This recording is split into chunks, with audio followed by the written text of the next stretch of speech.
सभी को नमस्कार। पिछले दिनों भाई HSSC ने TGT की वैकेंसी निकाली थी 7471, लेकिन फिर वो क्वालिफिकेशन विवाद के चक्कर में वापस कर ली गई विड्रा। और उसके बाद काफ़ी लंबा है इंतजार हो गया, लेकिन आज जो है ना वो इंतजार पूरा हो गया है। डेट ऑफ पब्लिकेशन 21/2/2023, यानी आज वो भर्ती फिर से आउट हो गया है। एडवर्टाइजमेंट कुछ ज़रूरी जो सुधार इन्होंने करने थे उनके साथ। Opening date for submission of online application 23/2/2023, यानी कि परसों से जो है ना इसमें आवेदन शुरू हो जाएंगे, आप इसमें फॉर्म भर सको हो।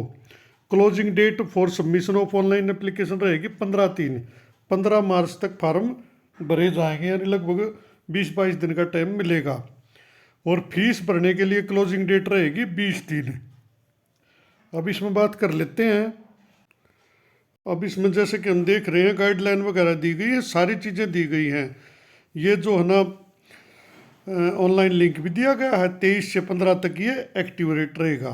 आप जो है ना इसे जो PDF है इसमें सारी चीज़ें ध्यान से पढ़कर उसके बाद ही अप्लाई करने जाएं, किसी भी जो अपना डॉक्यूमेंट है वो लेके। तो इसके लिए जो है ना ग्रुप में डिस्क्रिप्शन में ग्रुप्स के लिंक भी दे दूंगा, ये PDF वहाँ पर मिल भी जाएगी, व्हाट्सएप मैसेज भी कर सको हो, ग्रुप भी ज्वाइन कर सको हो। बाकी इसमें काफ़ी चीज़ें हैं, बड़ा 35-40 पेज हैं। आप अपनी कैटेगरी के वाइज पढ़कर उसके बाद ही जो ना ये जो नीले रंग की साइट है इस पर जो है ना आपने अप्लाई करना है। अब देख लेते हैं इसमें कितनी पोस्ट निकली हैं, ये फ़ोटो वगैरह के बारे में बताया गया है।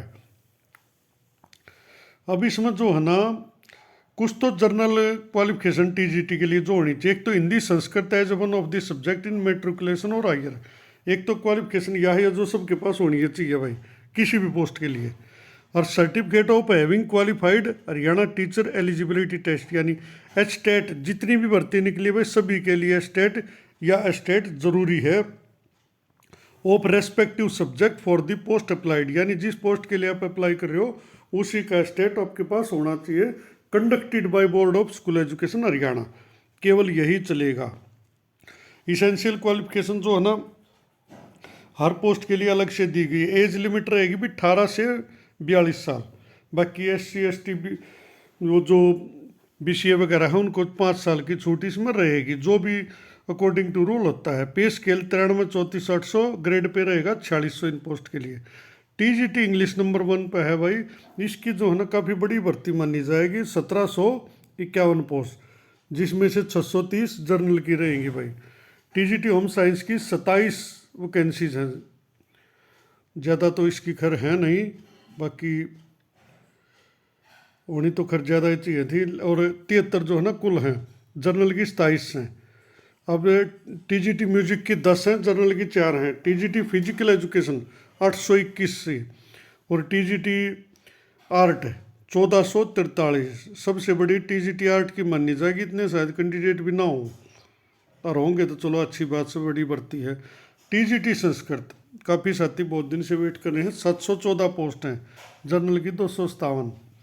TGT साइंस की भी बड़ी भर्ती है, 1297 post, journal 466। TGT Urdu 21 post हैं, जर्नल 8।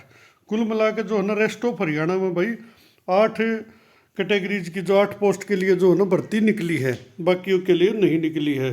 और सरप्राइजिंग है, हिंदी मैथ वगैरह जो कंपलसरी सब्जेक्ट है वो इसमें कहीं पर भी दिखाई नहीं दे रहे। अब बात कर ले, ये है इनकी सारे की क्वालिफिकेशन बाय कैटेगरी वाइज। ये मैंने अलग अलग पहले वीडियो बनाई थी और इसमें पढ़ भी इसको आपकी सारी क्वालिफिकेशन दे रखी हैं। अब मेवात कैडर की बात कर लेते हैं। मेवात कैडर में भाई 9 से 16 कैटेगरी की पोस्ट निकली है। मेवात में TGT हिंदी की है भाई 106 पोस्ट हैं, जर्नल 39। TGT संस्कृत मेवात में भी है, रेस्ट ऑफ 212 पोस्ट हैं, 77 जर्नल। उर्दू भी दोनों जगह है भाई, 100 पोस्ट है मेवात में उर्दू की। TGT साइंस भी दोनों जगह है, 234 है मेवात कैडर में, 85 जर्नल। और मेवात में मैथ की भी है भाई 93 पोस्ट, जो कि हरियाणा कैडर में नहीं है। TGT म्यूजिक की 1 पोस्ट है भाई। TGT फिजिकल एजुकेशन की भी दोनों कैटेगरी में भाई, मेवात में भी रेस्ट ऑफ 246 पोस्ट हैं। और TGT आर्ट के भी दोनों जगह है भाई, मेवात में 260 और 93 जो है ना जर्नल में रहेगी। तो कुल मिलाकर भाई एक TGT SS की भी है भाई, इसमें तो 18 तक के हैं, 16 नहीं 18 तक हैं भाई। तो एसएस की जो है ना 83 पोस्ट रहेंगी। एसएस की रेस्ट ऑफ हरियाणा में नहीं है। और टीजीटी होम साइंस की भी है 6 पोस्ट भाई। इनकी इसी प्रकार अलग अलग से इसमें कैटेगरी वाइज सबकी क्वालिफिकेशन इसमें दे रखी है। तो आप अपनी क्वालिफिकेशन चेक कर सको। फिर भी कोई बात आवा है तो कमेंट के द्वारा पर बात कर सको। अब देखो, relaxation up to 5% qualification marks shall be allowed to the candidate belonging to scheduled caste, backward, differently abled। यानी 3 प्रकार की कैटेगरी को जो है ना 5% की छूट है। यानी अगर जनरल का जैसे 50% माना जाता है तो उसका जनरल का 5% यानी 47.5 आड़ा एलिजिबल माना जाएगा। यानी जहाँ पर सब्जेक्ट में 50 की कंडीशन हो जनरल के लिए, तो SC, BC और PWD डिफरेंटली एबल्ड जो कैंडिडेट है उनके लिए 5% की छूट है। कंफर्म फिर बता रहा हूँ, 47 नंबर वाला एलिजिबल हो जाएगा। ये जो है कोर्ट केस था उसके अधीन जो है ये सुप्रीम कोर्ट की मार्गदर्शन में यह दी गई थी यह छूट।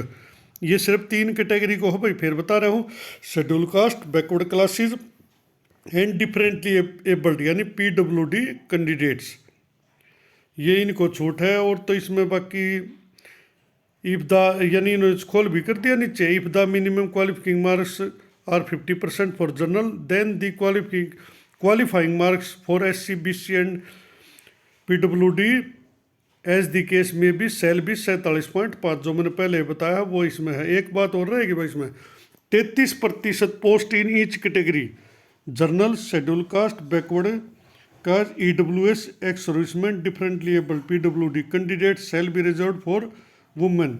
यानी कि ओरिजेंटल रिजर्वेशन रहेगा भाई 33% वुमेन के लिए। यानी इसको इस प्रकार समझते हैं, अगर 100 पोस्ट हो, जैसे जनरल की 100 पोस्ट मान ले मेल फीमेल दोनों की, तो उसमें से 33 जो है ना महिलाओं की लेनी पड़ेंगी। 33 से ऊपर कितना भी जा सके लेकिन 33 से कम नहीं रख सकते।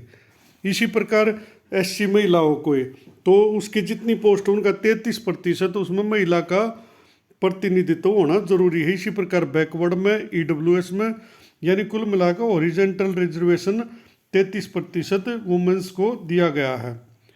और professional training diploma certificate awarded by any state board और यूनिवर्सिटी अदर देन हरियाणा, यानी हरियाणा के अलावा और कहीं का कोई भी डिग्री डिप्लोमा है, सर्टिफिकेट है, Haryana education department will be recognise only if this degree और डिप्लोमा और certificate has been recognise by the Haryana government. यानी बाहर का कोई डिग्री डिप्लोमा है वो तभी मान्य होगा अगर वो हरियाणा गवर्नमेंट ने उसको मान्यता दी हो तो ही।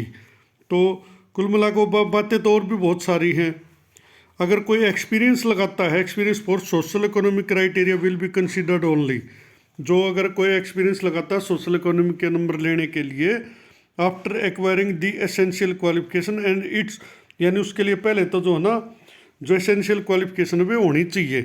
And it should be issued by, और जो भी आपका एक्सपीरियंस सर्टिफिकेट है वो कंपिटेंट अथॉरिटी द्वारा इशू होनी चाहिए। Department, commission, board, corporation, government of India. The details of salary, उसमें क्या क्या होना चाहिए, डिटेल ऑफ सैलरी होनी चाहिए, डेजिग्नेशन पद होना चाहिए, date of joining, period of service, ये चीज़ें उसमें, date of issuing the certificate, यानी ये चीज़ें उसमें मेंशन स्पेशली होनी चाहिए। Of the concern post should be clearly mentioned in the experience certificate and it must be countersigned by the DEO, district education officer, or district elementary education officer of the concerned district. Teaching experience must be for the post of TGT in the relevant subject, यानी जिस post के लिए आप apply कर रहे हो उसी का जो है ना सर्टिफिकेट होना चाहिए।